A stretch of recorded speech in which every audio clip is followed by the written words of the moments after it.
identificação do herbário, onde identificar o ramo, né, a folha, você vai identificar o fruto, e na anatomia, né, você usa tanto a microscopia quanto a macroscopia, que é através de uma lupa, né, você encosta e enxerga todas as estruturas internas da madeira, né, como os seus vasos, os parênquimas, né, as fibras. Imagino que vocês talvez vão ter isso, se ainda não estiveram na faculdade, aprender rapidamente.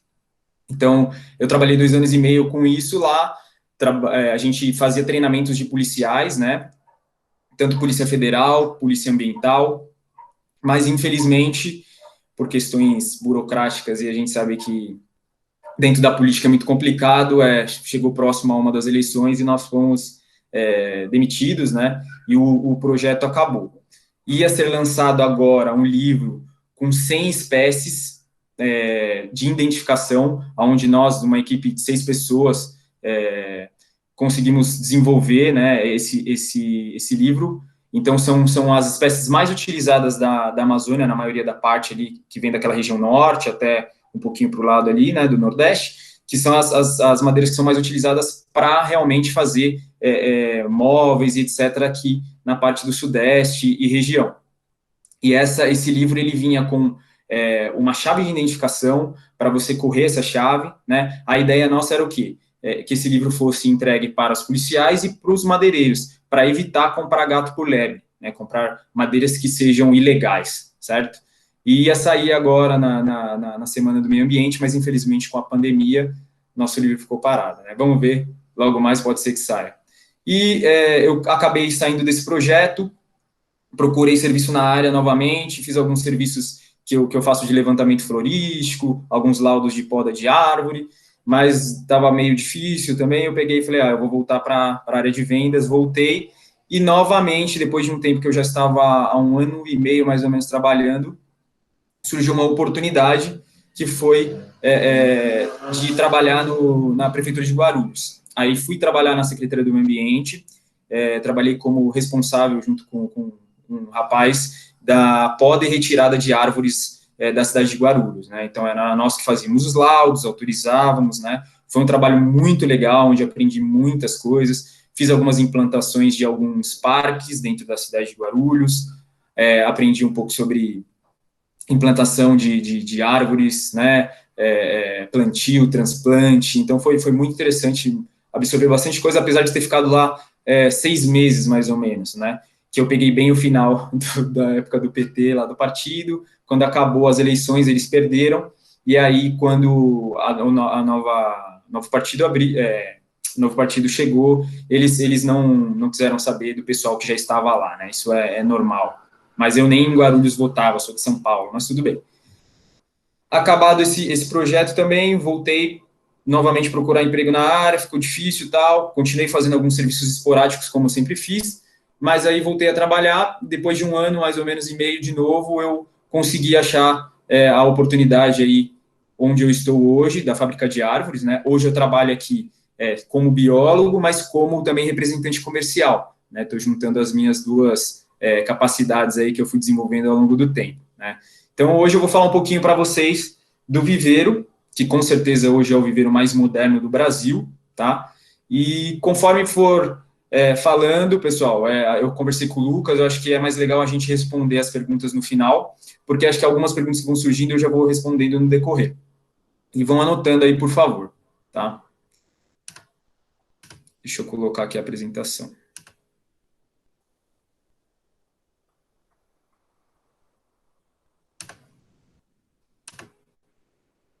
Opa, não.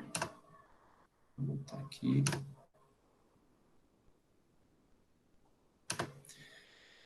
Bom, para quem não segue a gente ainda, vou fazer o convite aí. Pode seguir lá a Fábrica de Árvores no Instagram, né? Segue também a Fábrica de Árvores no Facebook, e nós já temos um canal no YouTube também. Eu estou alimentando esse canal, e a gente vai inserir alguns vídeos. Futuramente a gente vai tentar fazer alguns vídeos já dentro do viveiro, mostrando quais são as etapas que vocês vão aprender um pouquinho aqui agora. Eu vou mostrar para vocês, mas falando didaticamente de uma forma legal, tá, pessoal? Bom, eu vou falar um pouquinho sobre o viveiro hoje, sobre o sistema Rootmaker, que é o grande diferencial do nosso produto, né? como analisar a qualidade de uma muda na hora que você for escolher como a gente pode fazer essa análise, né? Mostrar alguns problemas que as mudas mal formadas podem gerar e falar um pouco de fitossanidade e de manejo arbóreo, né? Então, conforme for passando, a gente vai discutindo um pouco mais. Bom, nosso viveiro, ele fica hoje em Bragança Paulista, tá? Ele é um viveiro hoje que já está há mais de 10 anos no mercado, nós temos aproximadamente 12 anos já, né? Temos uma área de 8 hectares lá, então uma área bem grande. Tá? O viveiro hoje produz mais de 350 espécies, pessoal.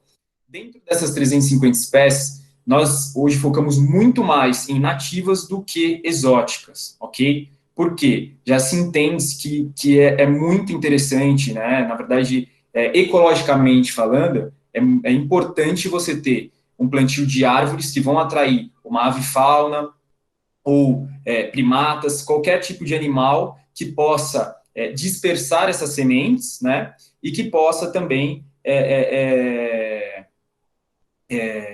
fazer com que essa cidade, na verdade, fique cada vez mais rica. Né? E a gente sabe que a gente tem alguns problemas com espécies exóticas na questão de invasão, né? Porque são espécies que têm um desenvolvimento muito rápido e ela compete com a nativa, não tem um predador e normalmente ela sai ganhando, né? Dessas 350 espécies que a gente tem hoje, 15% são exóticas, que são algumas espécies que acabam saindo mais, e 85% aí praticamente são espécies que são nativas, ok? Para vocês terem uma ideia, tem um trabalho, até anotei aqui o nome, para quem quiser procurar depois, se chama Restauração da Diversidade, os viveiros do Estado de São Paulo, da Cristina Yuri e do Ricardo Ribeiro Rodrigues, né? É um trabalho muito legal, que eles acabaram de fazer, e mostra a questão da diversidade dos viveiros, como que estão os viveiros na situação, os viveiros do Brasil, e o legal é que, assim, a média, para vocês terem uma ideia da diferença, a média de viveiros em geral são de 86, quase 90 espécies por viveiro eles produzem, né, em geral. Essa é a diversidade, né. Hoje nós estamos com mais de 350 espécies e a tendência é que nós cada vez começamos a aumentar, né. Na verdade, assim, hoje eu tenho bastante coisa de Mata Atlântica, já tenho coisas de Cerrado, coisas da Amazônia, tá? Até essa questão de exótica e nativa, vocês acho que sabem bem essa questão da nomenclatura, né? Mas a planta, ela pode ser nativa do Brasil, né? Normalmente a gente usa dessa forma, nativa do Brasil, exótica para outros países, certo? Mas ela pode ser uma planta nativa da Mata Atlântica, ela pode ser uma planta nativa da região de São Paulo, ou a gente pode usar a palavra endêmica, né? Quando ela só acontece só naquele local, tá? Isso é uma outra nomenclatura para quem não conhece. Bom, por que eu falo que nós somos o viveiro mais moderno do Brasil? Porque hoje, né, nós trabalhamos com um sistema chamado Root Maker, que é um sistema de alta produção de raízes, tá? Que ele vai trazer qualidades diferenciadas para as plantas, ok? Que eu vou discutir um pouco com vocês hoje. A gente também desenvolve alguns projetos técnicos, para vocês terem uma ideia. Uma empresa, uma construtora grande de São Paulo, contratou a gente para fazer a pesagem de árvores. Então, o que a gente fez? Nós tínhamos algumas árvores plantadas no solo, nós retiramos essas árvores, levamos até um local onde faz pesagem, né, e pesamos todos esses indivíduos para saber a respeito, o projeto era o quê? Eles vão fazer uma espécie de um vaso, num local onde vai ser concretado, e na parte de baixo vão ter carros. Então, eles precisam fazer um cálculo para saber qual era o peso final dessas árvores nesse local, tá? Então, foi um projeto bem interessante, que a gente descobriu até, eu não vou lembrar agora de cabeça dos pesos, mas, para vocês terem uma ideia, um pau-ferro teve o mesmo peso, quase que o mesmo peso, de um gerivá, tá? O gerivá é uma palmeira, certo? E o pau-ferro é uma planta, é uma árvore com uma madeira, com uma das madeiras mais densas do Brasil, tá? Bom, o nosso índice hoje de morte, para vocês terem uma ideia, com relação ao sistema Rootmaker, é de menos de 1%, tá, pessoal? Realmente é um sistema inovador e diferenciado. Aqui, para vocês terem uma ideia, na parte de cima, ali onde vocês veem um descampado, que tem algumas árvores plantadas em linha, vocês descendo um pouco mais para baixo, abaixo dessa vegetação, vocês conseguem ver uma casinha, ali é o escritório da fábrica de árvores, e toda essa parte para baixo em V aí, né, e ainda um pouquinho mais para baixo aqui, é o viveiro, ok? Do lado direito aí é uma fazenda de laranja, tá? Vocês conseguem ver as linhas, né, do plantio da fazenda. O nosso viveiro, ele é todo dividido em platôs, tá? Aqui alguns exemplos dos platôs, para vocês terem uma ideia. Então, a primeira foto do lado esquerdo são os builders, que eu vou mostrar para vocês. Então, são árvores aí de 3 a 5, 6 metros de altura, né? Eu tenho ali do lado direito a foto dos vasos, né? Que são os platôs onde ficam os vasos, que são mudas. Aqui na foto de baixo, também do lado esquerdo, são mudas também de vaso. Então, as mudas de vaso, eu vou comentar alguma coisa para vocês, mas eu vendo de 1,5 m a 1,80 m. E a última foto do lado direito aí, já são mudas que estão no Trapper. O Trapper também é do sistema Rootmaker, eu vou comentar com vocês. Bom, quem desenvolveu o sistema Rootmaker? Né? Quem desenvolveu se chama Cal Whitcomb. Né? Ele é um americano, se a gente for ver, ele desenvolveu em 68, então não é um sistema tão novo, né? Ele é um sistema até relativamente antigo aí, né? E, porém, nós somos hoje os pioneiros no Brasil e na América do Sul, ok? Ninguém mais produz dessa forma aqui nessa região, né? O que consiste o sistema, né? O sistema, na verdade, ele consiste em fazer a poda aérea das raízes. O que acontece? Vocês estão conseguindo enxergar? Tá legal aí, Lucas? Me dá um retorno aí se tá pegando direitinho o vaso aqui, por favor. Tá sim, tá tranquilo. Beleza. Vocês conseguem enxergar uns buraquinhos? Dá para ver, Lucas? Pode. Dá pra ver sim. Ah, beleza. Então, o grande tchan desse sistema é justamente aqui, ó. Eu brinco que aqui começa a mágica, né? Por quê? Porque aqui você tem, a gente faz o plantio da semente, que eu vou mostrar para vocês no sementário, e depois eu passo a muda aqui, que já emitiu as 2 vias aéreas, as folhinhas, e as primeiras radículas, que são as raízes bem fininhas, né? A gente faz o plantio dela aqui. Quando ela entra aqui, se vocês pudessem estar olhando aí, eu não sei se pela iluminação está dando para ver, que o vaso ele é todo segmentado, né? O que acontece? A planta, ela é plantada aqui e as raízes sempre se desenvolvem sentido a esses buracos. Quando elas chegam nesse buraco, o que acontece? Elas sofrem uma desidratação da ponta, né? Só que o restante todo interno do solo, todas as raízes que estão dentro do solo, começam, então imagina que a minha mão é uma raiz, ela chegou aqui na pontinha, né, ela sofre uma desidratação, só que o restante todo dela interno geram várias radicelas secundárias, né? Essas radicelas secundárias são boas para quê? Para absorção de nutriente. Quanto mais fina é a raiz, mais absorção de nutriente eu faço de água, ok? Então, mais eu consigo ficar forte, né? Quanto mais grossa essa raiz, na verdade, ela vai servir mais para sustentação ao invés de absorção. Então, basicamente é isso. Ela chega aqui na ponta, sofre a desidratação, porém, o restante das raízes começam a gerar outras raízes secundárias, né? Outras radicelas, e ela fica sempre nesse processo de produção de raiz. É sensacional. Vou mostrar uma foto para vocês terem uma ideia da massa de raiz que fica, né? E aí a gente chama essas raízes de raízes fibrosas, né? E uma coisa muito interessante e diferencial é que ela não produz aquela raiz enovelada, que prejudica a planta tanto no momento de crescimento, quanto depois no desenvolvimento pós-plantio no solo, ok? A gente vai discutir um pouco sobre isso também mais para frente. Bom, aqui só para vocês terem uma ideia, eu falei que aqui é o primeiro passo, certo? Depois eu passo ela para um tubetão, estão conseguindo enxergar bem aí? Sim, sim. Legal. O tubetão é a única coisa que não faz parte do sistema Rootmaker. Nós criamos uma adaptação para que desse certo, por quê? Eu quero ter bastante, desculpa aí, pessoal, eu quero ter bastante raízes, certo? Se eu quero ter bastante raízes, o que eu faço? Eu tenho que ter espaço, né? Quando eu tiro ela deste vasinho aqui, o que eu faço? Eu passo ela para esse tubetão aqui, se eu for mandar para reflorestamento, ok, pessoal? Esse tubetão só são plantas que vão para reflorestamento. Eu não vendo mudas nesse tubetinho. Por quê? Ah, Adriano, não forma uma grande quantidade? Forma, vou mostrar para vocês. Porém, o que acontece?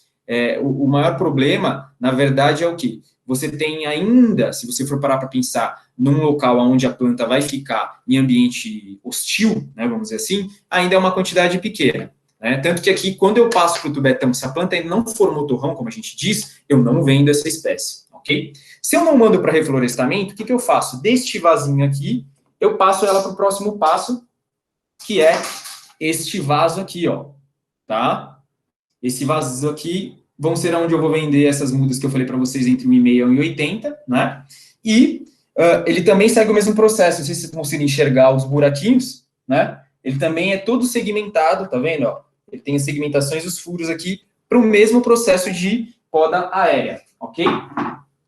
Quando eu tiro, ele chega a 1,80 m, é o momento de eu fazer a troca e passar ele para um recipiente maior, para que ele realmente se desenvolva mais, né? Para que a planta se desenvolva mais. Então eu passo ela para o builder. O builder nada mais é do que uma placa igual a essa, bem comprida, onde a gente fecha ela, certo?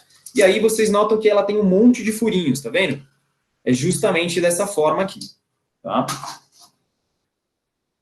Aqui nesse builder eu vou vender as mudas a partir de DAP. Todo mundo sabe o que é DAP?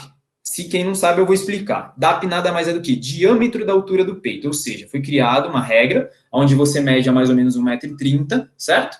O diâmetro do tronco, né? Quando a gente faz levantamento florístico, etc., a gente sempre faz essas medições para saber qual o tamanho da árvore, etc. e tal, tá? Bom, aí é o sementário, pessoal, né? Ou algumas pessoas chamam de casa de germinação, tá ok? O sementário é onde a gente faz o plantio das sementes, né? Hoje todas as nossas mudas vêm de sementes, ok? Notem aí que cada uma tem sua forma de crescimento, né? A gente consegue ver o pessoal já teve aula de dicotiledônia e monocotiledônia? Bom, aqui, ó, numa das fotos bem do meio aí, a gente consegue enxergar um cotilédone, né? Na verdade, dois, que é uma dicotiledônia, né? E na fotinha do lado também a gente consegue ver que são as primeiras porções, né? Eles são onde armazenam a energia, né? Para que essa semente germine, ok, pessoal? Aqui que vocês estão vendo são várias espécies diferentes, né? E essas espécies vão variar de acordo com características, né?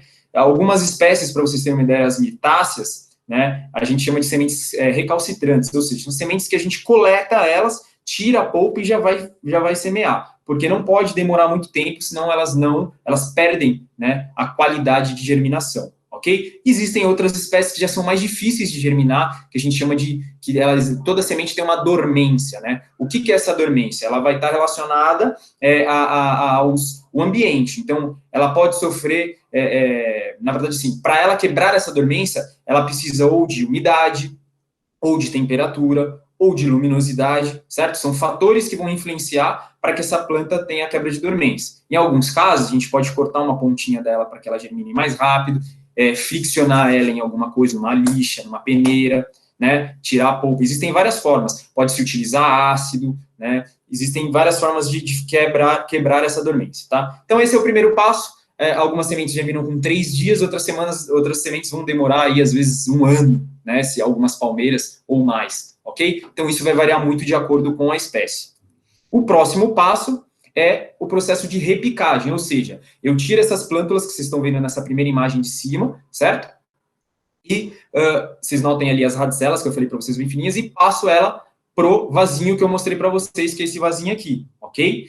Aí, nesse processo, nessa parte, nós mandamos ela para essa estufa de sombreamento que vocês estão vendo aí embaixo, com sombrite a 50%, fazemos um cadastro no livro e também um cadastro digital, certo?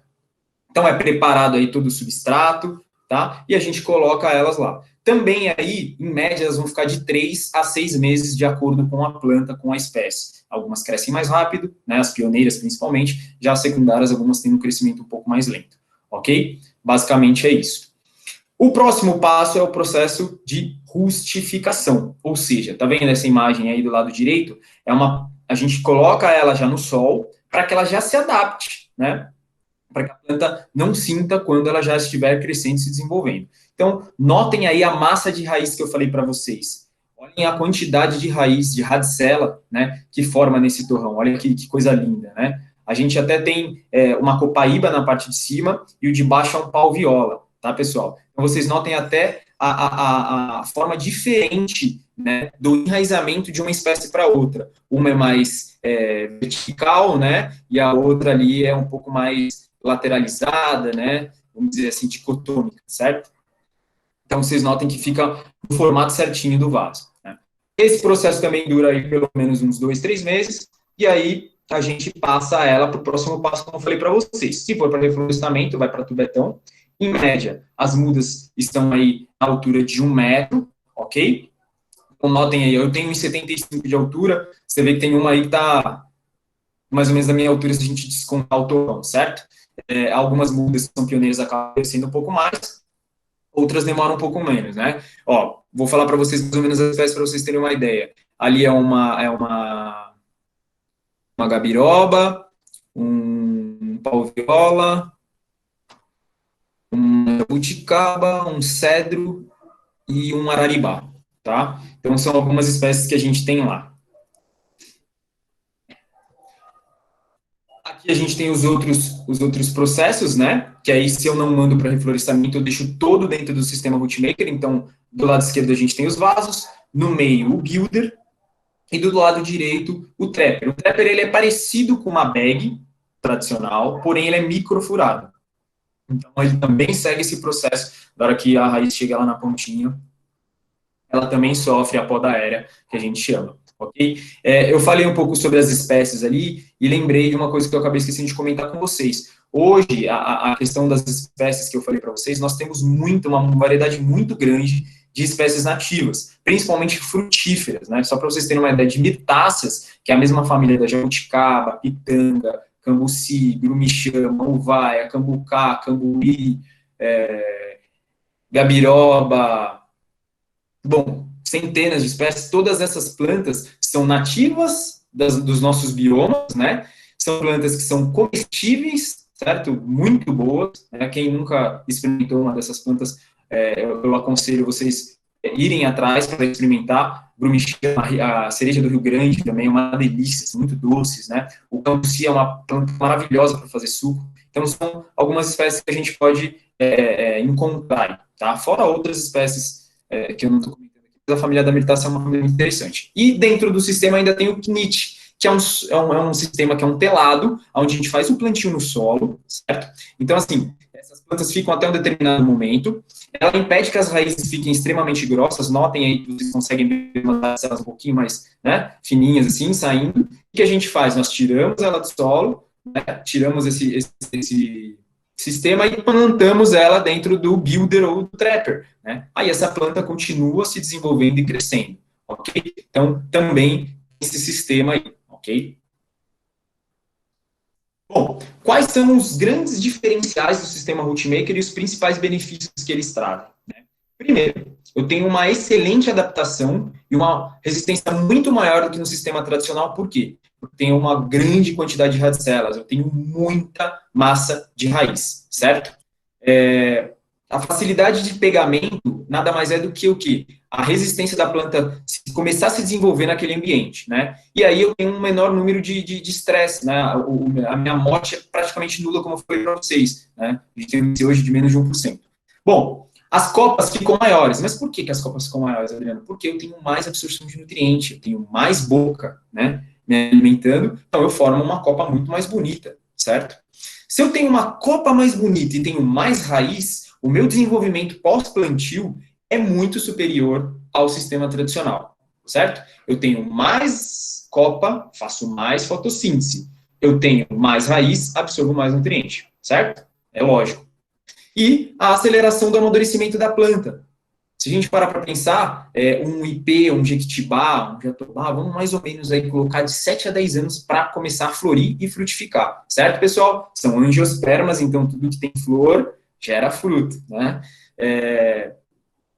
No sistema, eu tenho essas espécies, em geral, já florindo com 3 a 4 anos de idade. Vou mostrar algumas fotinhos para vocês aí, tá ok? E se a gente parar para pensar numa questão de curso, se a gente for falar de projetos, etc e tal, você vai ter uma diminuição, porque você não vai ter morte, né? Então, essas plantas, você não vai precisar ficar trocando elas, que é uma coisa, infelizmente, meio que natural aí, né? E essa porcentagem varia de acordo com o projeto, de acordo com o viveiro, ok? De 15% a 25%, já tive casos de reflorestamento, de eu ouvir do cliente me falar isso, não estou inventando, mas de ter uma perda de 50% de um plantio, tá? Para vocês terem uma ideia de como que é. E se a gente for falar na questão de qualidade de projeto, nem toca no assunto, né? Projeto paisagístico, onde precisa de visualização, né? Onde você tem uma copa muito mais, uma copa bem formada, mais bonita, muito melhor. Bom, aí é um exemplo, para vocês terem uma ideia, aqui sou eu do lado esquerdo, mostrando aí o torrão do vaso, para vocês terem uma ideia, né? Aqui no meio aí é um rapaz que faz plantio voluntário de um grupo daqui de São Paulo, que chama Muda Moca, e a Mônica, que é a gerente do viveiro, né? Também conhece bastante de planta. E aqui do lado direito, pessoal, tem um comparativo muito interessante para vocês entenderem qual que é a diferença. Bom, aqui as duas fotos que estão uma em cima da outra são dois torrões da fábrica de árvores, né? São duas espécies diferentes ali, por isso que a coloração até muda, vocês notem. Do lado direito, a gente tem uma foto de uma planta que tem a raiz pivotante cortada, certo? Pô, Adriano, o que, que é isso? Bom, a raiz pivotante é aquela raiz que vai descer, certo? Na verdade, todas as dicotiledôneas têm raízes pivotantes. As monocotiledôneas são raízes fasciculadas, né? São raízes como se fosse a do capim, as palmeiras também têm esse tipo de raiz. O que, que acontece? No sistema tradicional, ele é colocado em saquinho como essa planta. Ela fica no viveiro, e a maioria dos viveiros não tem a ráfia de solo como a gente tem no nosso lá, nos patamares, né, nos platôs. Então, a ráfia de solo impede que isso aconteça também, mas no meu sistema, eu não tenho a produção de uma raiz grossa. Então, eu não tenho esse problema também. Mas vamos a esse caso. A planta ela começa a entrar no solo, e quando o viveiro vai mandar a muda para o cliente, o que, que ele faz? Ele corta a raiz para mandar. Quais são as problemáticas aí? Bom, primeiro que é um buraco, né? É uma cicatriz, é um machucado que você fez na planta. Então, essa planta, você vai ter dois fatores aí. Uma é a questão do desenvolvimento, ela vai demorar muito mais para se desenvolver, certo? Ela vai ter que cicatrizar primeiro esse machucado para depois pensar em crescer, em se desenvolver, certo? Então, esse é um fator muito ruim. Se a gente for analisar a questão de coloração de solo, é uma coloração muito ruim, opaca, né? Muito agilosa, uma terra, então também prejudica o desenvolvimento de radicelas, certo? Então, esse é um dos fatores. E aí, eu vou falar no próximo slide para vocês, ainda tem um outro fator que é a entrada de patógenos, que pode gerar um problema na planta também, certo? Se a gente estiver falando de um indivíduo de quaresmeira, ou algumas outras espécies que são muito fraquinhas, essa poda dessa raiz provavelmente vai gerar a morte da planta. Aqui eu vou passar um a um desses tópicos, não vou ficar falando, a gente vai entrando em cada um. Bom, vamos fazer alguns comparativos, né, do sistema tradicional com o nosso sistema. Para a gente fazer um transplante de uma árvore no sistema tradicional, nós precisamos fazer um torrão grande. Por quê? Como esse exemplo da foto do meio aí, ele tem raízes muito grossas, certo? Que são assim, já foram bem formadas, então você vai ter que fazer um corte, se você quiser, se você não quiser fazer um corte dessas, você tem que fazer um torrão maior ainda, né? No caso aí, ele vai ter que fazer o corte dessas raízes ainda aí. Então, você tem um processo mais trabalhoso, uma dificuldade muito maior do que o do sistema Rootmaker, ok? Sem contar o peso, né? Bom, esse é um outro fator que é muito ruim do sistema tradicional, que é a raiz enovelada, né? Adriano, você falou que tem um problema, qual é o problema? No começo do desenvolvimento, a gente vai ter raiz com raiz, vocês estão enxergando isso? Então, quanto mais raiz próxima de raiz, menos substrato eu tenho em volta, menos absorção de nutriente eu faço, essa planta vai ficar uma planta mais magrelinha, né? Mais feinha, e quando a gente for falar de desenvolvimento pós-plantio, a hora que eu plantar ela no solo, a gente vai ver que o desenvolvimento dela não é igual. Eu vou mostrar para vocês num outro slide aí, tá? Então, isso é um fator muito ruim. O nosso sistema não gera esse processo. Aí você tem alguns outros exemplos do lado esquerdo, de poda, de raízes que estavam mamando, como eu comentei com vocês, não é nem plástico isso aí, não é nem o saquinho, mas é um vaso meio mole, né? E do lado direito tem uma foto de uma raiz bem bifurcada, né, cortada também, que eu vou comentar com vocês sobre ela no próximo slide, com relação à comparação com a minha raiz. Porém, a gente pode falar aí do quê? Eu tenho a abertura de um espaço onde fitopatógenos podem estar entrando. Quais são esses? A gente tem normalmente no solo cupim e nematóides, né? Se for uma planta mais sensível, com certeza ela vai morrer. Algumas ainda resistem, mas vai gerar todo um estresse, né? Pode gerar um processo de dificuldade da planta também se recuperar. Então, tudo isso é complicado. E aí a gente tem outro exemplo que eu falei para vocês ali sobre a compactação de solo, né? A maioria dos viveiros acaba usando aquela terra vermelha de barranco. Nós trabalhamos com uma mistura, onde a gente utiliza substrato, nós utilizamos terra e utilizamos lodo de esgoto também, que traz uma grande quantidade de matéria orgânica e uma qualidade muito maior para a planta, tá? Bom, aqui é o comparativo do pós-plantio que eu comentei com vocês, né? Então, a planta que foi plantada no solo, com uma raiz enovelada, como vocês podem ver do lado esquerdo, né, ela vai ter uma dificuldade maior para se expandir. Já uma planta, né, do sistema Rootmaker, que foi desenvolvida para que as raízes cada vez mais se expandam, vai ter uma facilidade muito maior, né, de desenvolvimento. Okay? Aí só para vocês terem uma ideia da diferença. Aqui, do lado esquerdo, a gente consegue ver já uma raiz mais fininha começando a se enrolar, e ali do lado direito a gente consegue ver ela de uma forma melhor, né? Aqui um comparativo das raízes para vocês terem uma ideia. São dois ipês roxos, tá? A gente pegou plantas com o mesmo diâmetro de tronco para ter um comparativo honesto, né? Para a gente não falar, não, peguei uma plantinha pequena, não. Exatamente iguais os diâmetros. Então, do lado esquerdo vocês notam a nossa raiz, então um volume maior de raiz já, né? Do lado direito a gente consegue ver a diferença de densidade, então uma quantidade muito maior de radicelas, né? A muda do sistema tradicional, vocês notem que tem poucas radicelas, né? Muito mais duas raízes pivotantes bem grossas, desenvolvidas. Né? Aqui são duas grumichamas, ok, pessoal? Então, a gente tem um volume também da minha muda bem maior do que no sistema tradicional, né? E a densidade, olha que legal. Eu coloquei a mão para ficar um comparativo, né? Olha a quantidade de radicelas que eu tenho. E do lado direito, né? Eu tenho, se vocês notarem, na parte de baixo, já existe uma raiz inovelando ali. Se a gente tivesse deixado mais tempo no saquinho, ela ia dar mais voltas, né? É bem interessante ver essa diferença, né? Contando, pessoal, que esses torrões aí, para fazer esse teste, a gente fez um vídeo também, que depois eu vou mostrar para vocês no final, foi lavado, tá? Por isso que eles estão bem soltos, ok? Não estão com terra.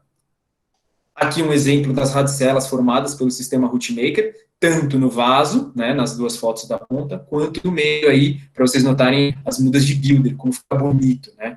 Como é visível a qualidade das radicelas. Bom, falando um pouco de caule, o sistema tradicional, por gerar o enovelamento de raiz, vai gerar também o enforcamento de caule em algumas espécies. Lógico que isso não acontece para todas. Figueira é uma que às vezes gera, e tem algumas outras espécies. Qual que é o problema disso? Inicialmente, não vai gerar tanto problema na base da árvore, mas quando ela cresce, você tem um enforcamento de caule, ele pode gerar aí um problema de rompimento, um problema grave para a árvore, por quê? A base da árvore é um local de extrema resistência, e você tendo algo que prejudica ela ali, você pode ter um rompimento, você pode ter algum risco aí maior, ok? Em alguns casos, perdão, deixa eu voltar, em alguns casos essas raízes são eliminadas para evitar o risco aí de um problema futuro. Caule tortuoso. A gente encontra isso em vários viveiros, né? Lá a gente criterizou de uma forma para evitar esse risco, né? Tirando plantas que têm essa característica, a gente sabe que tem várias espécies, como o Brasil, flamboyão, um monte de plantas que têm essa característica de ser tortuosa. Quando a gente nota que aquela planta ou uma sementinha que foi germinada está totalmente diferente daqueles indivíduos, o que a gente faz? A gente já elimina ela ali. Eu não passo ela para o próximo passo, eu não planto ela no vasinho, ok? Isso para manter um controle de qualidade legal. Bom, as copas, quem já foi no viveiro vai lembrar disso um pouco, né? Aqui a gente, na primeira foto, tem algumas plantas sem folha, né? Isso às vezes você encontra essa característica com 2, 3 folhinhas, mesmo no verão, que é uma época que não era para estar as plantas sem folhas, porque, lógico, Adriano, eu vou lá no seu viveiro e vou ver o ipê branco ou os ipês agora, na época do inverno.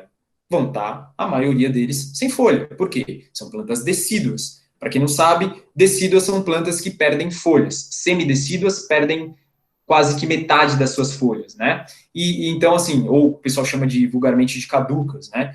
Algumas espécies, em determinadas épocas do ano, vão perder folha. Normal, natural, né? Outras não.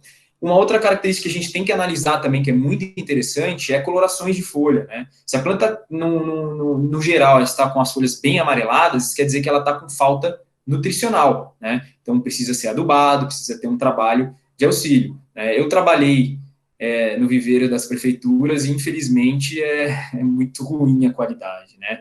As plantas vivem basicamente de água. Então, você vê o que eu gosto de chamar de paliteiro, que é mais ou menos essa foto, a última foto que está do lado direito aí. Essa muda, ela tem mais ou menos 1,80 m, a minha altura. Eu bati essa foto, se eu não me engano, foi em Botucatu. E eu brinco que é paliteiro porque ela é magrelinha e tem só as folhinhas lá na pontinha, certo? Isso é o padrão de mudas em geral, ok, pessoal? As nossas mudas nesse tamanho têm um padrão um pouco diferente que eu comentei com vocês, né?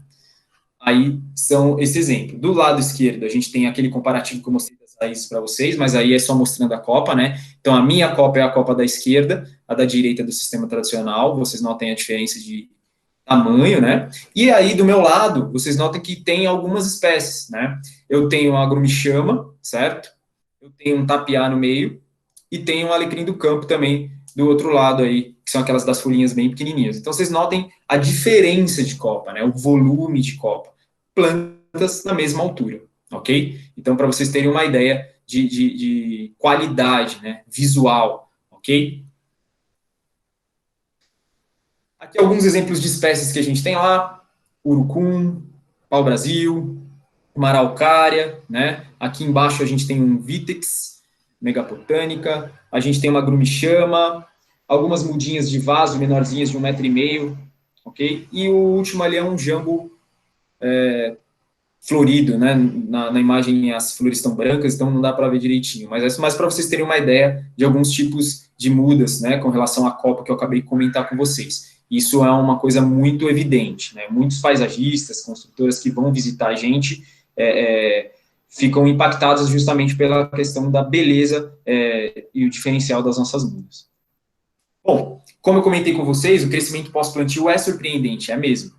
Aqui é um exemplo de um cliente nosso, que ele faz plantio voluntário na cidade de São Paulo. A primeira foto, que é um araçá vermelho, é ali na Avenida do Estado, né? Se a gente parar para pensar, o plantio em ruas, se você não tem um cuidado, é um ambiente hostil. Então, o que é o ideal? É você preparar bastante aquele solo, o berço onde ela vai ficar, e, né, irrigar ali nos primeiros momentos. A gente pode trabalhar também com o hidrogel, que é o que mantém a planta ali nos primeiros 3 meses, pelo menos, né, para a planta ficar bem. Nesse caso aí, ele plantou uma mudinha de araçá com 1,5 m, né? E aí, 1 ano e meio depois, a planta aí quadruplicou, sextuplicou o volume dela, né? Isso vocês notem a diferença, né? E é uma delícia essa fruta também. A canela batalha, que é uma outra espécie, né? Vocês notem 8 meses de desenvolvimento, ela pelo menos duplicou o volume. Nossa, que diferença, né? São duas famílias que são bem lentas em crescimento, tanto as mirtáceas quanto as lauráceas, ok, pessoal? Então, para vocês notarem que realmente é diferente, que o negócio, com o tempo, ele dá resultado, ele mostra, né? Claro. E aqui a gente tem também a babosa branca. Esse foi o plantio de uma cliente que eu vendi uma babosa branca para ela. Para quem não conhece, dá um frutinho branco assim, que dá para comer também. Olha que legal. 4 meses de plantio, ok, pessoal? Não estou mentindo. Se vocês quiserem, tem no Instagram, eu publiquei, a cliente comenta lá embaixo.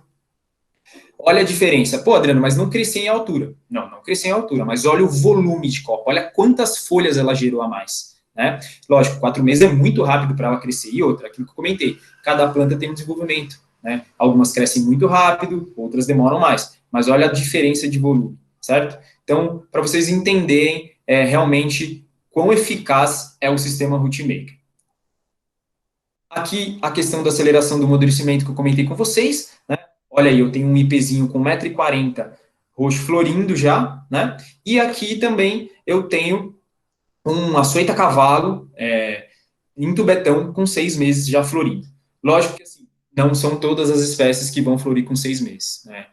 Algumas espécies demoram realmente muito mais, né? Então é só para vocês entenderem que o processo de você produzir um grande enraizamento na planta, né, gera com certeza alguns tipos de hormônio que liberam, façam com que a planta se sinta bem e liberam uma aceleração de amadurecimento da planta, né, na floração. Se a gente for pensar ecologicamente, isso é muito interessante. Já pararam para pensar? Se eu tenho uma planta de tubete ou de vaso que eu vou fazer um reflorestamento, dependendo do tamanho, né, a planta ela já vai estar florindo, então ela vai atrair polinizadores antes do tempo e frutificando mais cedo, ou seja, atraindo dispersores antes do tempo, aquela floresta vai começar a se regenerar mais rápido, certo? Aqui alguns outros exemplos de espécies para vocês terem uma ideia, né? Essa régua aí tem 3 metros, então tem alguns tamanhos aí, mudas de DAP5, DAP4, né? Um pouco maior também, ok? Só para vocês terem uma ideia do padrão, das copas. E vamos falar um pouquinho de fitossanidade. Como que eu estou de tempo aí, Lucas? Tranquilo? Tudo certo, Adriano, pode seguir. Bora. Então, na verdade, o que é a gente fazer uma análise fitossanitária, né? É a gente dar cuidados às plantas, certo? Então, a gente tem que analisar se ela está evitar o contato com pragas, com doenças e etc. Aqui eu enumerei algumas coisas para meio que dar uma introdução bem básica para vocês, mas para a gente lembrar que existem vários tipos outros de pragas, que eu não coloquei aqui, mas esses são os mais comuns, né? Então, a gente tem os ácaros, né? Para quem vai lembrar aí das aulas de... onde vocês estudaram os insetos e etc., né? Os ácaros são aracnídeos, né? Eles são parentes aí das aranhas, e são bichinhos bem pequenininhos, né, que formam até teias, né, notem aí que eles formam teias ali no fruto, né, são animais que prejudicam bastante algumas plantas. A gente tem as conchonilhas, que são animais bastante comuns, né, a conchonilha, ela tem essa carapaça, né, algumas são bem, essa do meio aí marrom, a única forma de você matar ela é através de um óleo, ou qualquer coisa do tipo que faça com que ela morra asfixiada, né? Essa última foto da folhinha meio acinzentada se chama fumagina. A conchonilha, ela excreta uma espécie de um líquido açucarado, né, que também faz simbiose com as formigas. Então, para vocês saberem, as formigas protegem as conchonilhas de ataque de alguns predadores, né? Então, elas fazem uma espécie de troca aí, tá? A mosca branca também é uma plantinha, um bichinho que faz um estrago legal aí em algumas espécies, né? Também gera fumagina, essa mancha esbranquiçada que vocês estão vendo na folha, ok? A larva minadora ela vem de uma espécie de uma mosquinha que ela consegue introduzir o ovinho dela aí na parte cutânea da folha, estão vendo? E aí a larva fica ali no meio, né? Como se fosse na pelezinha da folha. E você tem que eliminar essas folhas para você acabar gerando aí, eliminar esses indivíduos, tá? Porque se você aplica um produto, aquela pele protege o indivíduo. O pulgão é um bichinho também que tem muito e que é uma praga que prejudica bastante até produções grandes, né? E o trips, ele é bastante comum, ela é uma mosquinha, assim, parece uma mosquinha, mas é bem pequenininha, e ela faz uma espécie de fechamento da folha, aquele ficus, que é muito comum, né, que a gente encontra nas cidades aí, que o pessoal planta, ele sofre muito com essa planta, tá? É uma planta exótica, né, e é uma planta que sofre bastante com essa praga, perdão. Então, aqui a gente enxerga os agentes causadores, certo? Que são as pragas, né? Uma outra forma, um outro problema que as plantas enfrentam, na verdade, são o quê? As doenças, ok? As doenças, na verdade, nada mais são do que os sintomas, ok, pessoal? Então, a gente não vai enxergar os agentes causadores, a gente vai enxergar os sintomas. O míldio, ele é uma espécie de um fungo, na verdade, ele é um parasita, né, que se assemelha bastante com fungo, que gera vários problemas também nas plantas, né, até morte, ok? O oídio é uma espécie de fungo que é bastante comum em vários tipos de plantações, né, nas cidades. Nós temos a ferrugem também, que é essa alaranjada, ok? Esse oídio e esse míldio, eles são bem... As pessoas confundem bastante, tá, pessoal? O oídio, ele tem uma característica que ele fica muito mais esbranquiçado do que o míldio, tá? A ferrugem, ela tem essa coloração alaranjada, né? Também é um fungo, ok? Esses são fungos. E, normalmente, fungo, pessoal, está associado com o quê? Umidade, ok? Normalmente, às vezes, plantas que estão muito próximas uma das outras, né? Então, é muito comum esses indivíduos estarem associados à umidade. A gente tem a antracnose, que nada mais é do que uma infecção causada, às vezes pode ser por fungo, pode ser por vírus, por bactéria, né? Elas formam problemas em frutos, em folhas, e até não sei se vocês já notaram algumas árvores como se fossem protuberâncias redondas, assim, parecem uma espécie de um câncer, assim, né? São nada mais do que antracnose, que são esses indivíduos, né, que geram ali protuberâncias na planta e que podem ocasionar morte em alguns casos, mas para árvores em geral você vê que não chega a ocasionar morte, né? A planta ela se defende formando aquela protuberância lá e fica uma coisa meio estranha. E a gente tem alguns outros exemplos que são vermes, né? São os nematóides, que entram nas raízes. Lembra que eu comentei com vocês do buraco na raiz? Esse é um exemplo, né? Eu não coloquei aqui o cupim nas pragas anteriores ali, mas ele é um outro exemplo de praga para plantas, né? Principalmente para árvores de várias espécies, tá? Então, vocês notem que ele tem ali uma visão de microscópio, aqui embaixo uma visão de lupa, tem uma manchinha branca, e embaixo você nota que eles formam bolinhas, algumas protuberâncias também nas raízes, né? Isso é uma característica para você visualizar se a planta está com nematóide. Existe algumas bactérias benéficas que fazem uma coisa bem parecida com isso também, né, nas plantas aí, ok, pessoal? Mas aí já é um outro caso, né? Bom, vamos falar rapidamente também sobre manejo arbóreo, mais para vocês verem como que é a forma que a gente pode cuidar das plantas, né? Bom, o berço é muito importante, pessoal, quando a gente for fazer o plantio, a gente pensar no berço, né? O berço, ele sempre tem que ter, tá, no mínimo, o dobro do tamanho do torrão, ok? Aí existe uma discussão grande, o que é melhor? É o berço quadrado, é o berço redondo, é o berço em forma de taça, como esse daqui do lado direito, né? Existe uma discussão gigante e ninguém sai desse lugar. E o que eu entendo, na minha concepção, é que, assim, o ideal é que, no mínimo, seja feito o dobro do tamanho. Por quê, Adriano? Porque quanto maior você fizer ele, mais as raízes novas vão se desenvolver, e quando ela chegar naquele solo mais compactado, elas já vão estar mais robustas, certo?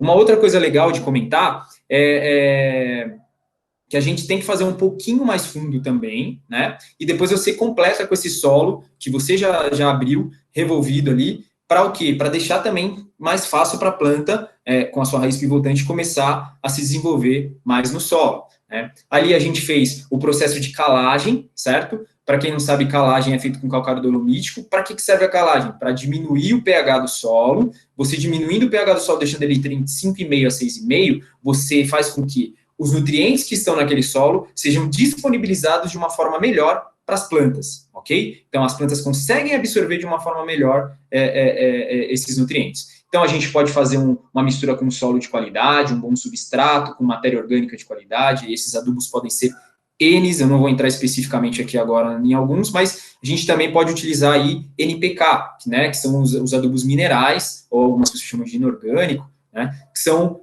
os adubos NPK, nitrogênio, fósforo e potássio. Temos outros macronutrientes e outros micronutrientes muito importantes também, mas esses três são os mais utilizados, vamos dizer assim.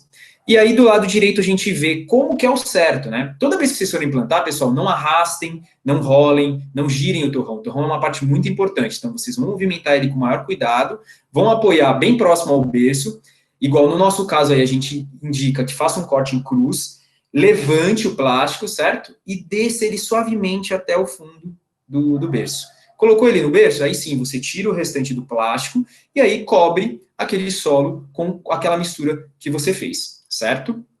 O próximo passo é fazer um tutoramento, mas um tutoramento correto, tá, pessoal? Olhem essas fotos aí. Essa primeira foto eu bati ali na Vila Mariana, é uma planta que já deve estar, sei lá, uns 8 anos plantada, né? Em geral, um tutoramento, ele deve ser feito de 6 meses a 1 ano no máximo, tá, pessoal? Não tem necessidade de ficar mais do que isso. E aí, o que aconteceu? A planta ela foi se desenvolvendo, notem que ela está começando a abraçar o tutor que foi colocado, sem contar que ele está no meio da calçada, né?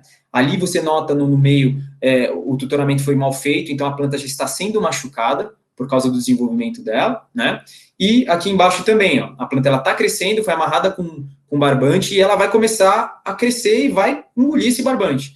Vai prejudicar a planta? Vai dificultar o desenvolvimento dela, mas ela vai passar por isso, né? Mas não é bom, é ruim. Você está prejudicando, né, a passagem de nutrientes e etc e tal.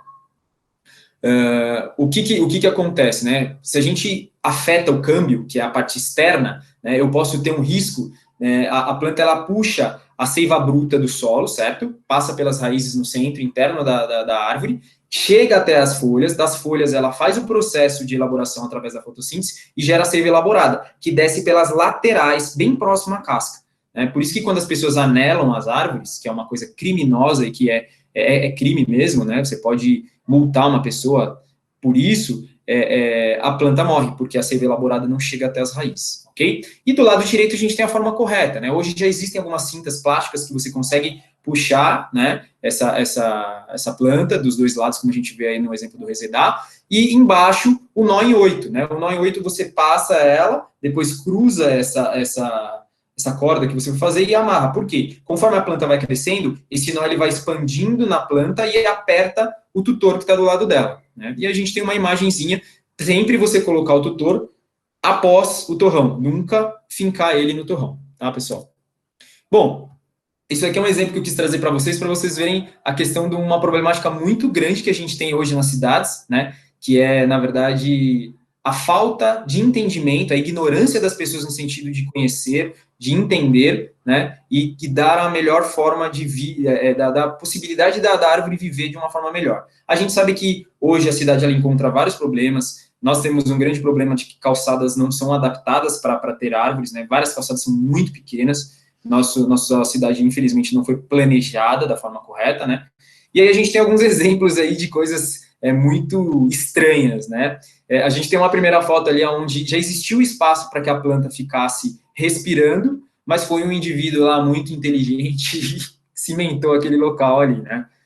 Embaixo a gente tem uma coisa até bonita, né, uma obra de arte da natureza, você nota ali, provavelmente eu não estou conseguindo enxergar essa planta aí, mas é um ficus, que a raiz é muito agressiva, né, então ela foi passando pelos locais ali esse é um pavimento que respira, né, um pavimento, a gente pode dizer, semipermeável, né, então ela começou a criar as raízes em cima disso. Embaixo a gente tem, era provavelmente um canteiro quadrado, a planta foi se desenvolvendo, a árvore, e a raiz começou a ser compactada ali, né, muito ruim isso, né, você dificulta o desenvolvimento.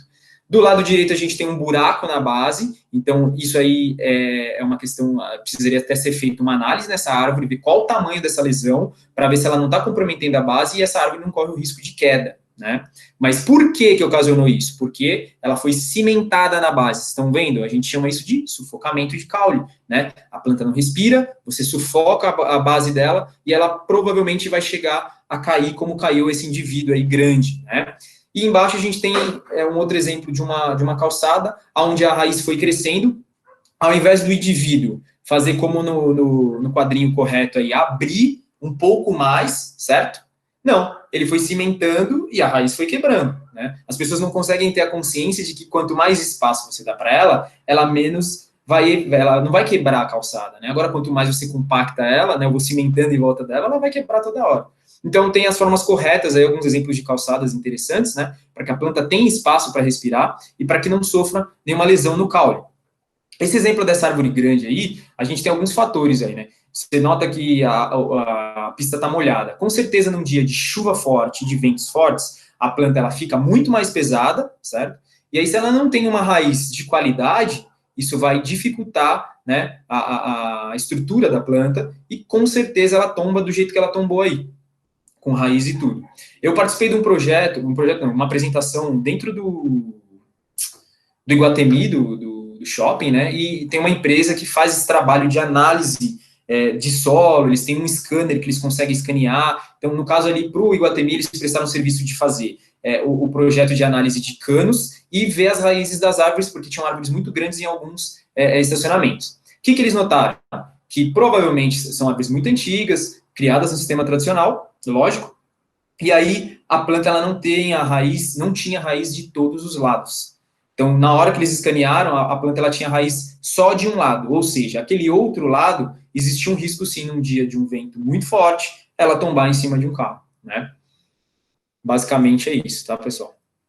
Bom, o que a gente tem que pensar quando a gente for falar de plantio, principalmente nas ruas, né? Mas se a gente for fazer um plantio próximo às nossas casas também, que toda planta ela tem uma arquitetura de copa, ou seja, o que quer dizer isso? É um desenvolvimento, né? Algumas vão crescer como os ipês aqui, a Tabebu e o Androanthus, né, dicotomicamente, então ela tem um crescimento meio que lateral, né, é um crescimento meio que homogêneo. A gente tem as tipuanas, tipus, né, ou o próprio Framboia, que cresce muito mais lateralmente do que, né, verticalmente, e tem os cuprécios, as gimnospermas, que são os pinheiros, etc., que tem um crescimento muito mais vertical do que horizontal, né? E aí embaixo tem alguns exemplos de copas, né, em formato de taça, em formato de cone, de pirâmide, né, elípticas e um monte. Então a gente tem que analisar muito bem isso, qual é a espécie que a gente vai plantar, para nós não termos que fazer uma intervenção futura, né, evitarmos esse problema, ok? Aqui, para vocês entenderem, né, a gente tem dois grandes tipos de bifurcações e temos que ter muita atenção. Por quê? A bifurcação em V, perdão, que é essa do lado esquerdo que vocês estão vendo, é uma bifurcação ruim, ou seja, ela tem menos resistência do que uma bifurcação em U, que vocês enxergam do lado direito, né?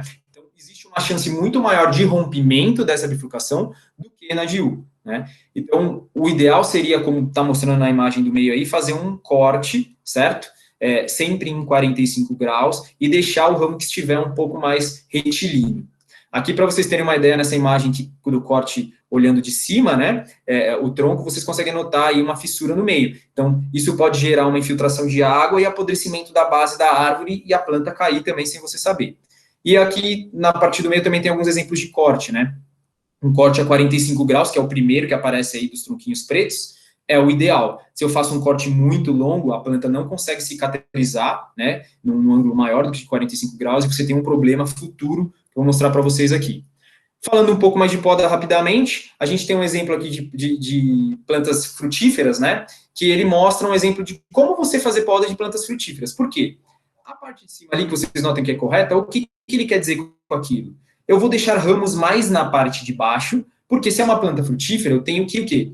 Pegar esses frutos. Não adianta eu fazer uma poda para deixar a copa lá em cima e eu ter que subir de escada, né? Então, para as plantas frutíferas, a poda de baixo é importante. Mas para uma planta que a gente quer a copa visual, para uma flor onde eu não vou me alimentar dos frutos, eu posso fazer sim a poda de baixo, ela não seria incorreta, né? Mas aí é um exemplo para vocês entenderem duas formas de podas que a gente pode ser feita, né? Essa poda de baixo que está escrito incorreta aí seria uma poda de levantamento, aonde ela é feita normalmente em um local onde você vai ter passagem de pessoas e etc e tal, né? Do lado direito a gente tem alguns exemplos de podas, né, que não devem ser feitos, ok? Então, uma poda onde o ramo fica maior, né? A gente tem que fazer o corte certo. Então, para quem quiser procurar mais sobre poda, pessoal, existe o manual de poda da Prefeitura de São Paulo, é muito interessante, muito bom, vocês podem procurar lá. Então, a gente tem que procurar a crista e o colar, que é onde deve ser feito o corte desse ramo, não pode ficar esse pedaço, por quê? Senão ele começa a necrosar, vou mostrar para vocês aí. Um ramo muito grande com um fininho, a gente precisa fazer uma proporção, ele não pode ser muito diferente, porque senão fica uma lesão grande também e demora para cicatrizar, né? A gente tem também aquele caso aí da terceira lesão, que são causadas por ferramentas, ou quando você faz a poda muito rente, né, muito próxima, às vezes ela cede, ok? Então, tudo isso tem que ser analisado, né? Evitar a utilização de serrote, que não tenha corte, ou de facão para cortar, ok, pessoal? A poda tem que ser feita com serrote de qualidade ou com uma motosserra, né? Para isso, se for uma motosserra, precisa de autorização. E ali, na última, tem um exemplo de uma poda que foi mal feita, que é os dois últimos, né, você fez um corte, não fez o corte anterior, né? Então, imagine um tronco aqui, eu sempre tenho que fazer primeiro um corte embaixo, para depois vir cortar na parte de cima. Por quê? Quando esse ramo for cortado, se eu não fizer esse corte aqui, provavelmente ele pode puxar a casca, como aparece aí na imagem para vocês. E aí você cria uma lesão muito grande na árvore, que pode prejudicar esse indivíduo, ok? Na parte de baixo aqui nas imagens, são cortes de raminhos bem pequenos, mas que são para exemplificar mais ou menos o processo de um corte também de um ramo grande, né? A forma correta de se cortar é sempre a da esquerda ali, né? As outras não estão tão certas, ok? E aqui alguns exemplos de podas mal feitas para vocês entenderem, tá? Aqui um exemplo na primeira foto de um corte mal feito, como comentei com vocês, não foi feito o picote, que a gente chama embaixo, para que a casca ela foi arrastada, vocês estão notando aí embaixo a parte amarela, que ela está com a casca, né, arrastada. Na foto de baixo, a gente tem indicado o colar e a crista. Essa planta deveria ter sido cortada um pouco mais para dentro, certo? Não deixando esse ramo aí exposto, porque ele começa a necrosar, como vocês estão vendo na imagem do lado direito, e aí, desculpa, essa necrose ela começa a entrar dentro do ramo e vai apodrecendo todo o resto da árvore, ok? Chegando ao prejuízo de você ter que eliminar uma árvore por essa questão. Um exemplo na parte de baixo aí, um corte de facão, onde você abre vários buracos, né? Totalmente errado, e vai infiltrar água também. No exemplo assim do lado direito, vocês estão notando aí um pau-ferro, né? Que tem essa coloração marmorizada do tronco. Olha que legal. Foi feito, que legal visualmente, mas que triste, né? Foi feita uma poda mal feita, ficou um resto de ramo, certo? A água começou a infiltrar, notem que começou a apodrecer. Então, se vocês notarem aparecimento de fungos, principalmente na base ou nos troncos das árvores, já é um sinal de alerta, né? Porque o fungo, normalmente, ele está relacionado a materiais, né, ou tecidos necrosados, mortos já, ok? E umidade, legal? Então aí, ó, você vê que ele foi apodrecendo, apodrecendo e chegou até lá embaixo na árvore. Notaram isso? Então é uma planta que provavelmente vai ter que ser eliminada, porque é uma planta pesada, né? A madeira até do pau-ferro é muito dura, porém, nesse caso, ela já está lesionada e mais enfraquecida. A gente não sabe qual que é o tamanho dessa lesão. Então, ela não tem resistência suficiente para aguentar um dia de um vento forte. E aí é uma praça, pode cair em cima de alguém, certo? Aqui alguns exemplos de cicatrização ou compartimentalização que a gente chama, né? Que nada mais é do que o que é. Quando a gente faz uma poda bem feita, ela consegue se fechar. Notem a da esquerda, que é uma poda mal feita, porque ela foi feita muito rente ao tronco principal, e aí ela não consegue fechar totalmente. E aí notem que a parte interna, a madeira já está rachada, ela não tem, né, uma qualidade, tem um fungo ali na lateral, né? Então, com certeza está infiltrando água nessa árvore aí, ok? Já do lado direito, a gente vê uma compartimentalização bem feita, né? Bem fechadinha. E embaixo a gente tem algumas etapas para vocês verem como que funciona, né? Ela vai fechando, né? Vai fechando até a hora que a planta ela se desenvolve mais e consegue fechar totalmente essa cicatriz aí, tá, pessoal? Para vocês terem um conhecimento de como que funciona, que tudo isso tem um critério, você tem que seguir um padrão, né? Para que aconteça da melhor forma. E para finalizar, uma poda de palmeira, né? A gente vê muita gente fazendo poda de palmeira com mais de 90 graus. Aí esse exemplo é de 45 graus. Você vai tirar muitas folhas, né? E você diminui a capacidade de fotossintetizante da planta. Então, ela gera um estresse. Tudo isso que eu estou mostrando para vocês, né? Gera um estresse na planta. O estresse pode levar alguns indivíduos à morte, né? Ou essa planta não vai me dar frutos de qualidade, né? Se for esse caso, não vai fluir muito bem, ok? Então, o ideal nesse caso é fazer a poda sempre a 90 graus, né? Como vocês veem na primeira imagem, ok? Eu, particularmente, de algumas espécies, até gosto daquelas folhas meio velhas, caídas, acho que fica uma coisa mais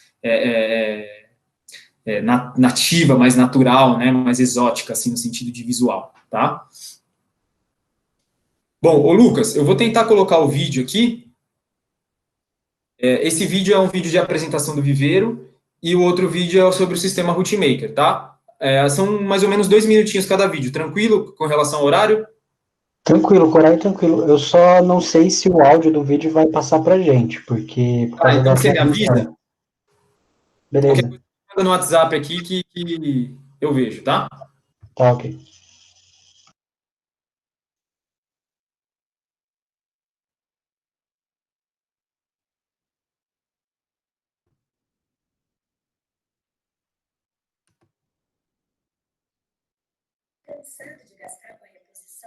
Peraí, pessoal, acho que eu coloquei o outro sem querer, vamos ver. No processo de recuperação dos espaços verdes, as árvores sofrem para se adaptar. As técnicas como o descarregamento dos folhos são áreas onde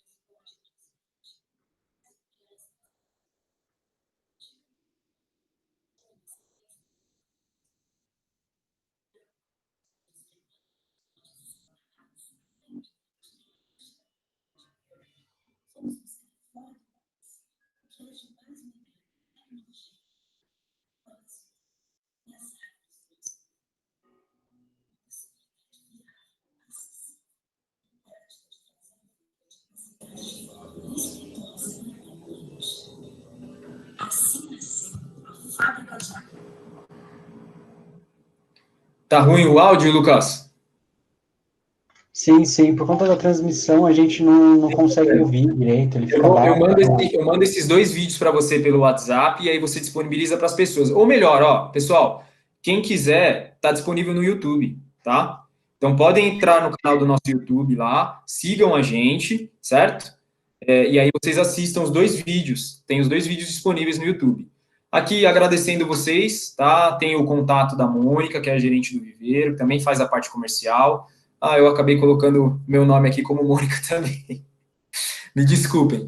Mas o segundo telefone aí é meu, ok? Adriano, 943642485, e meu e-mail, né? Quem quiser, de repente, fazer um plantio em casa, ou está com um projeto, já trabalha com isso aí, já trabalha na área, pode me mandar um e-mail, eu mando uma listagem do que a gente tem disponível, ok? Eu acho que basicamente é isso aí para vocês. Tem algumas espécies aqui, ó, vou falar para vocês. A gabiroba, a primeira foto aí com a florzinha branca, a do meio, a do lado dela é a estilogine, né, que é o gondo, ele é utilizado lá na região norte para misturar junto com açaí. Essas plantas a gente tem lá no nosso viveiro, tá, pessoal? A gente tem a jabuticaba, a flor, um aldrago, né, uma geniparana, tá, pessoal? Aqui é um jambo, a outra ali é uma córdia e uma orquídea. Acho que basicamente é isso, Lucas. Adriano, muito obrigado, cara. Eu achei a palestra incrível, eu achei muito legal saber sobre o trabalho de vocês, a área. É uma coisa que a gente não está acostumado e eu vou Eu agradecer volto. você. E enquanto eu vou disponibilizar para o pessoal aqui o link para certificado, eu vou pedir para a Gabi ler as perguntas que a gente teve no chat. E aí você vai respondendo para o pessoal. Legal, legal. Oi, Adriano, boa noite. Consegue me ouvir? Estou ouvindo sim, Gabriel. Maravilha.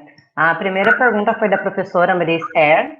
Ela perguntou se, em termos de custo de produção, se há alguma espécie que precisa ser comercializada para valor mais alto que as demais. Em geral, a minha muda, ela é um pouquinho diferente do valor, né? Mas, assim, é muito difícil de você unir qualidade com valor, né? Eu não consigo vender. Vou dar um exemplo para vocês, para você entender, né? As minhas mudas de tubetão, né? Uma muda de tubetinho pequeno, ela é vendida, em geral, de 3, 4 reais, dependendo do lugar, né? A minha muda de tubetão, eu vendo aí, dependendo da espécie, de 6 a 15 reais.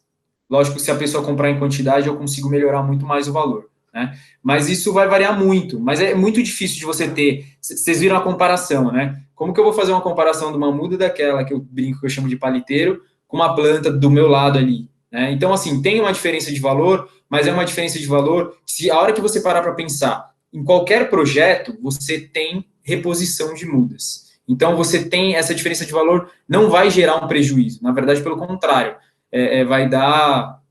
Eu já tive casos de alguns clientes que me deram retorno que ficou mais barato e outros que ficou praticamente a mesma coisa. Por quê? Porque você tem o retorno, no meu caso, você não vai ter o retorno, você vai pagar uma muda, né? Depois, quem quiser, eu posso mandar os valores de todas as mudas para vocês aí. Eu tenho na listagem lá, ok? Respondido, professora? Acredito que tenha respondido sim, provavelmente ela vai dar um feedback aqui no chat.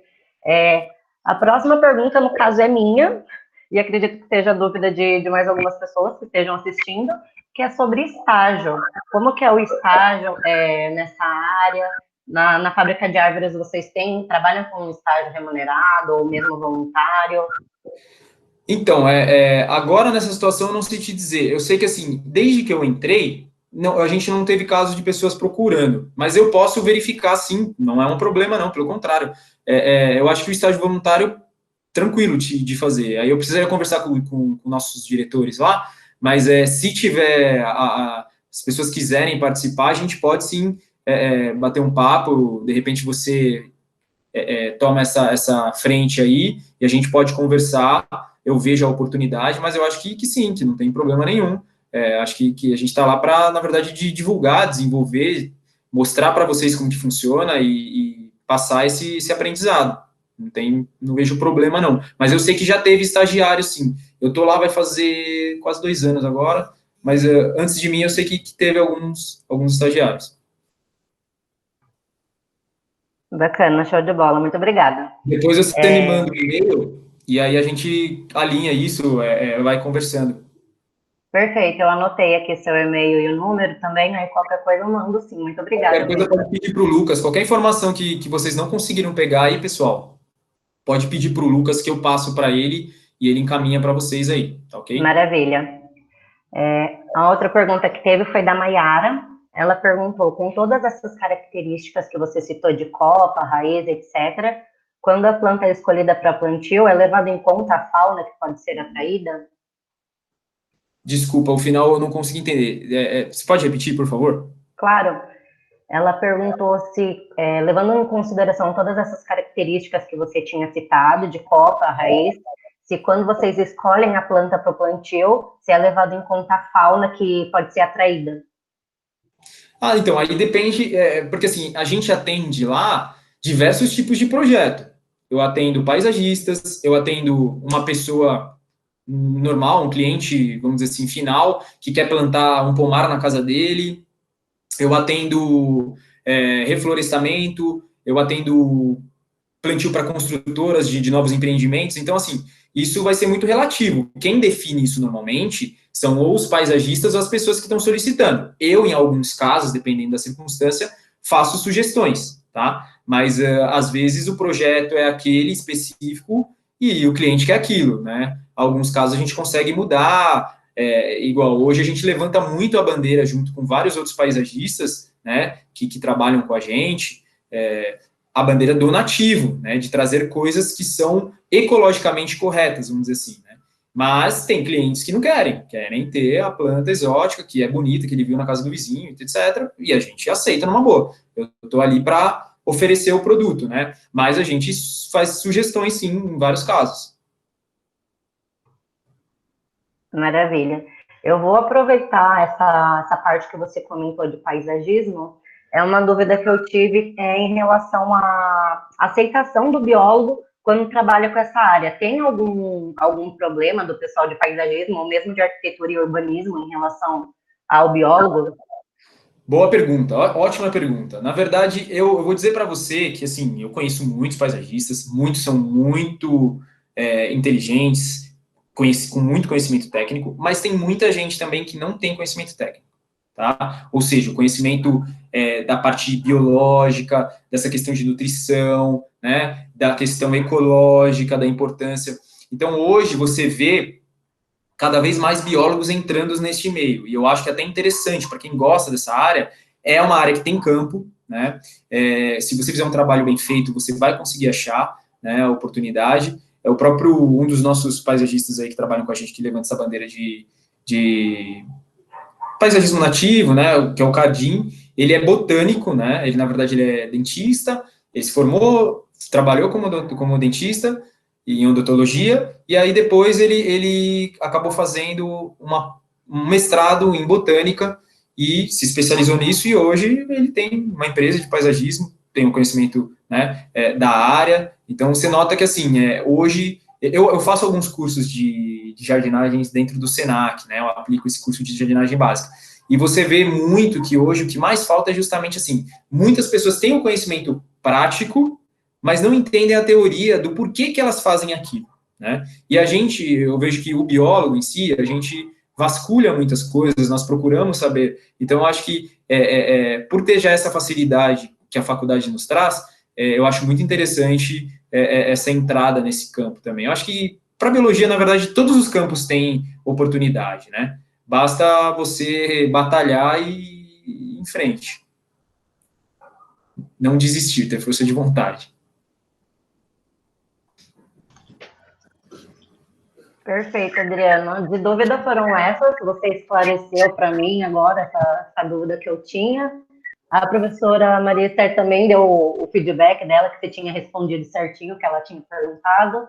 E agora eu passo a bola para o Lucas, que eu acho que ele tem mais algumas coisas para falar. Muito obrigada. De nada, espero que eu tenha respondido todo mundo aí, mas se tiver alguma pergunta a mais, por favor, estou à disposição.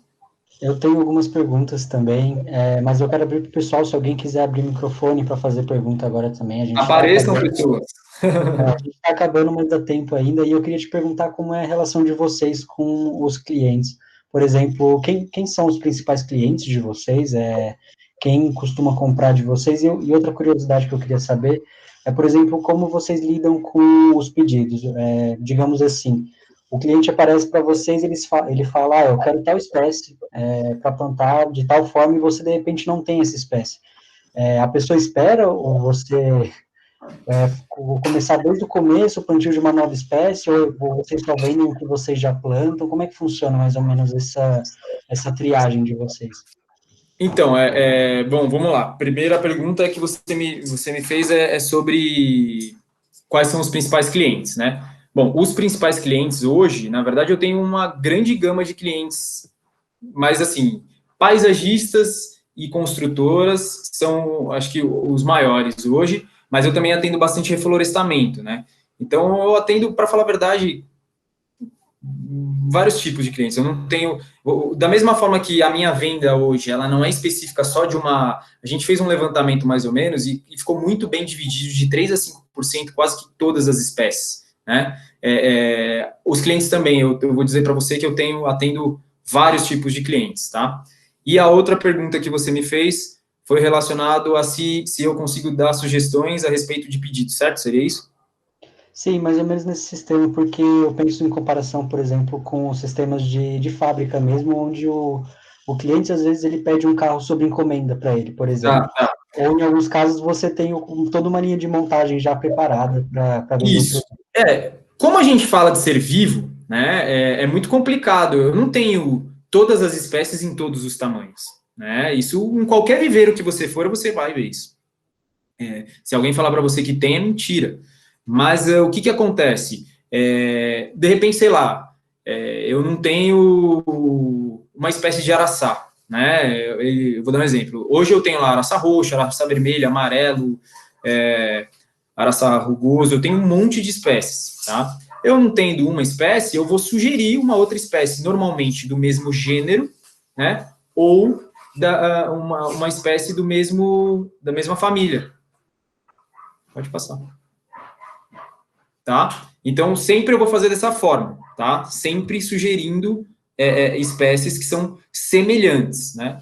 Se eu não tiver aquela espécie específica, que pode acontecer também, aí fica a critério do cliente.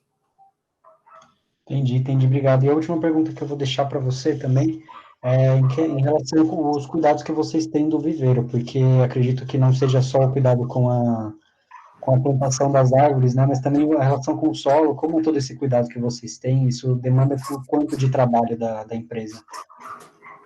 Tá. Só lembrando uma coisa,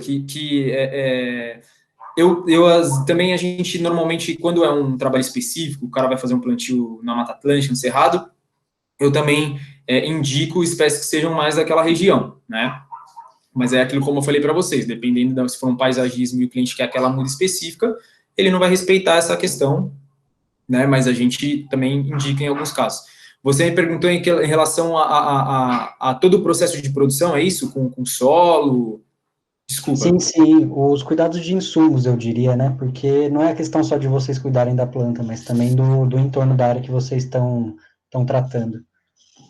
Assim, então, a nossa área ali, a gente tem todo um trabalho, a planta não é só o sistema rootmaker, como você disse. Então, eu vou atrás, a gente às vezes já mudamos de tipos de substrato, né? A gente procura sempre trazer a maior qualidade possível para que a planta se desenvolva de uma forma melhor, tá? Então, eu vou atrás de adubações, né? A gente faz adubações para que as plantas se desenvolvam melhor também, certo? Também evitando aquele exagero, né? Porque você sabe que, assim, plantas herbáceas em geral, aquelas plantas pequenas, normalmente a gente compra ela linda lá, né? E quando chega em casa, passa 3 meses, a plantinha começa a... Por quê? Alguns viveiros já trabalham até com adubações homeopáticas, que a gente chama, né? Quase que diariamente. Então, assim, isso a gente não trabalha porque, que são indivíduos, de certa forma, a maioria nativos, e são plantas que têm que se manter depois, a longo tempo, e eu não posso fazer ela ficar, vamos dizer assim, bombada, né, e depois ela sofrer no ambiente, né, mas quando a gente faz uma venda também, para você entender, eu mando um manual de plantio para o cliente, porque nem todos os clientes têm conhecimento, né, então, como que ele pode fazer uma adubação a posteriori, como que ele pode fazer o trabalho como eu mostrei para vocês ali, de planejamento do solo, que adubo que ele pode colocar no momento do plantio, ok? Tudo isso a gente coloca aí a disponibilidade do cliente. Tá certo. Consegui te responder? Então, respondeu sim, e eu quero te agradecer, então, mais uma vez, muito obrigado pela palestra, obrigado por ter aceito o convite. Eu que E se agradeço. alguém quiser fazer uma pergunta de última hora, fica à vontade, senão a gente vai encerrando já. E eu quero te agradecer realmente. E o Fábio vai fazer uma perguntinha para você. Manda, Fábio. Boa noite, Adriano, tudo bem? Boa noite. Cara, eu acho que você colocou isso no começo da palestra, mas eu perdi pelo menos uns 5 a 10 minutos. Você comentou da sua formação, você é biólogo, né? E você fez pós em gestão ambiental, é isso? Isso. Fora a gestão fundamental. Para trabalhar nessa área, pós-graduação, você sugeriria o quê para focar nessa área que você trabalha? Porque é algo que me interessa muito. Particularmente, eu sou muito fã dessa área de plantas e afins. Bom, eu acho que você deveria fazer um mestrado em botânica, cara. Aí dentro da botânica existem várias, né, várias disseminações aí, né? Mas eu acho que o caminho é fazer um mestrado em botânica, porque aí você pode trabalhar, vamos colocar aí, paisagismo, com reflorestamento, dentro do que eu estou falando aqui da palestra, né? Mas você pode abrir isso para trabalhar com levantamentos florísticos, fazer uma empresa de laudo de podas. Bom, existem milhões de áreas aí dentro da botânica para você atuar, né? Tirando a parte de pesquisa, né? Se a gente for falar, tem muito espaço, cara. Tem muito espaço. Acho que assim, o foco, se você quer trabalhar com botânica mesmo, trabalhar com isso, eu já te aconselho a fazer um mestrado em botânica. Aí seria legal você entrar nas faculdades que você gostaria de procurar a respeito quais são os cursos, quais são os tipos de mestrado que você pode, dentro da botânica mesmo, se enveredar aí, né? Escolher dentro disso. Eu quero fazer ainda, né? Eu ainda tenho a vontade de fazer aí, vamos ver. Quem sabe para os próximos anos eu não faço. Beleza, Adriano, obrigado. Bem, eu acho que é isso. Então, agradecer a Adriana pela última vez aqui, agradecer a todo mundo que estava presente também. Espero que tenham todos gostado. E, Adriano, foi um prazer. Espero que a gente possa se reunir pessoalmente aí mais para frente. E é isso, cara. Muito obrigado. A gente encerra. Fica já o convite aí para os professores, para o Carlos, que está liderando o grupo aí, e a professora também, Esther, está convidadíssima, a combinar com o grupo. Normalmente a gente abre de dia de semana lá, né? Mas a gente pode combinar aí uma data de vocês visitarem em grupo o viveiro para que a gente possa mostrar para vocês lá, tá ok? Tá certo. Eu acharia uma saída de campo incrível, já vou deixar aí para o professor Carlos anotado. Mas é isso, pessoal. Obrigado. E a gente volta quinta-feira com mais uma palestra. Obrigado por todo mundo estar aí. E até mais. Valeu. Eu que agradeço. Para mim foi uma honra poder apresentar para vocês aí. Espero que vocês tenham gostado. Uma ótima noite a todos.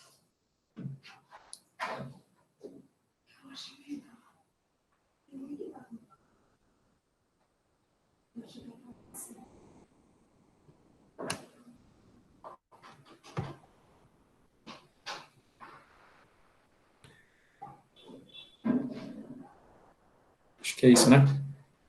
Falou, professor. Opa! Falou, Adriano. Desculpa. Obrigado, viu? Falou, até mais. Brigadão. Agradeço mesmo. E, ó, você arrumou para minha cabeça, viu? Agora eles vão ficar me cobrando visita lá, hein? Mas tudo bem. Não, a gente combina. Não. Beleza. Obrigadão mesmo. Obrigado e boa palestra. Te cuida. Obrigado. Tchau, professora. Boa noite. Boa noite. Tchau. Obrigado.